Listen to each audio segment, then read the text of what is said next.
You're told that random events are just that, random. A political commentator is killed. A national tragedy happened 2 decades ago. On the surface, there's absolutely no connection. But what if that's the whole point? What if the tragic death of Charlie Kirk wasn't a random act, but a deliberate echo, a clue that points directly back to the darkest, most forbidden questions about 9/11s? The same forces that have shut down inquiry for over 20 years are showing their hand, and we're about to expose the playbook they're so desperate to hide.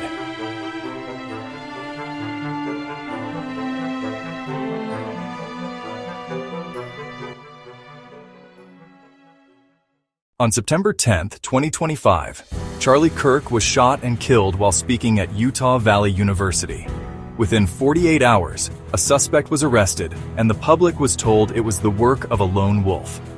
The story was effectively closed before the dust even settled, but the official narrative feels managed. The shot was made from a rooftop over 140 yards away with a high-powered bolt-action rifle. Hitting a target from that distance, under that pressure, is incredibly difficult.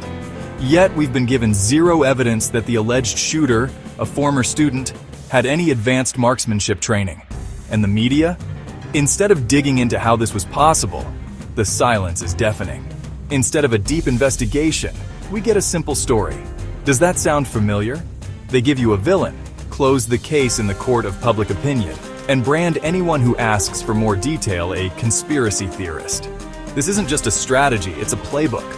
And to understand it, we have to go back to the day it was perfected. To see the pattern, we have to go back to September 11th, 2001. Not to the Twin Towers, but to the third skyscraper that fell that day. World Trade Center Building 7.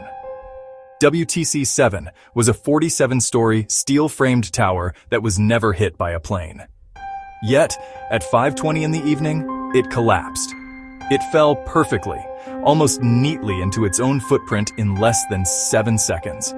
For years, the official explanation was, well, there wasn't one. Finally, in 2008, the National Institute of Standards and Technology, or NIST, released its report. The cause, they said, was simple office fires. They claimed the heat caused steel beams to expand, which led to the failure of one critical column, triggering a total fire-induced progressive collapse. That was presented as the final scientific answer. Case closed. But here's what they don't want you to remember. This was a first in history.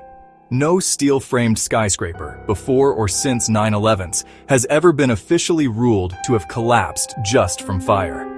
Independent architects and structural engineers have pointed out that the building's fall looks almost identical to a controlled demolition. The speed, the symmetry, the neat pile of rubble, it all begs for answers that the official report just waves away. And when citizens, physicists, and architects pointed out these problems, they weren't met with data. They were ridiculed. They were branded. The label conspiracy theorist was weaponized to shut down legitimate structural questions. And that playbook was used for more than just Building 7. Think about another anomaly from 9/11s that was quickly buried: the massive, unheard-of spikes in put options on American and United Airlines stocks right before the attacks. A put option is a financial bet that a stock is about to crash. Having a statistically impossible number of these bets placed on the exact 2 airlines that would be hijacked screams one thing: foreknowledge. Someone knew what was coming and tried to profit from it. This wasn't some fringe idea. It was so obvious that the SEC itself launched an investigation. So, what did the 9/11's Commission report, the ultimate official story, have to say? It concluded that after exhaustive investigations, they found no evidence that anyone with advanced knowledge of the attacks profited. They claimed every single one of those suspicious trades had an innocuous explanation. No evidence, an innocuous explanation. Case closed. It's the same pattern.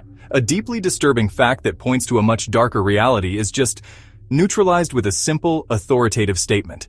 We're supposed to believe that one of the biggest financial red flags in history was just a series of crazy coincidences. The official report didn't offer a transparent public takedown of each of those trades. It just declared them all clean. It wasn't about transparency, it was about authority. They told you what to believe. And that brings us right back to the death of Charlie Kirk. It's not about the what or the who, it's about the how.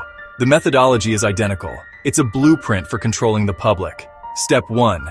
The shocking event. A major public figure is killed in broad daylight. This creates fear, chaos, and a desperate need for answers. Step 2. The rapid, simple explanation.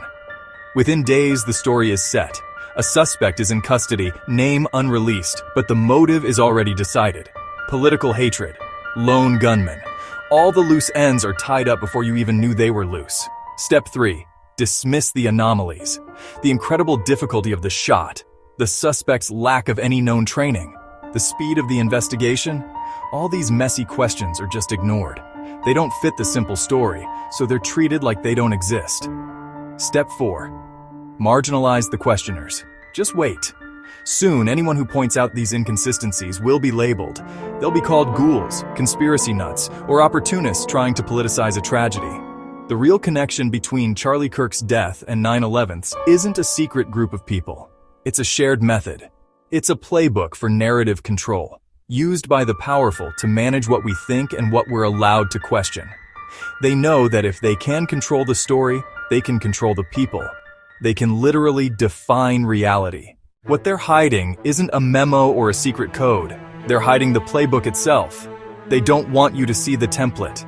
They don't want you to recognize that the same tactic used to shut down questions about physics is now being used to shut down questions about the death of a major political voice. Once you see the pattern, you can't unsee it. The official story is often just that, a story. It's a script written to give you comfort and closure, and to protect powerful interests from questions they don't want to answer. Charlie Kirk's death is a tragedy, but the rush to cement a simple narrative and dismiss all the data that doesn't fit is a second, deeper tragedy. It's an attack on our right to think for ourselves. They tell us an investigation is ongoing, but the conclusion has already been written, printed, and handed out.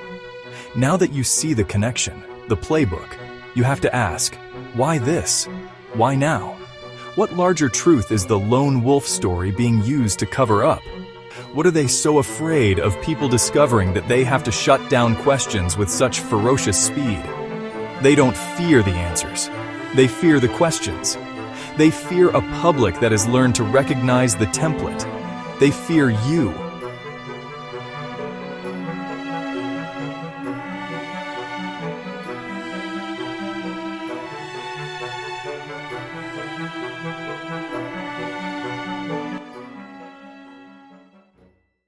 Share this video. The conversation isn't just about what happened on September 10th or September 11th. It's about our right to question everything, always. Discuss this in the comments. What other patterns have you seen?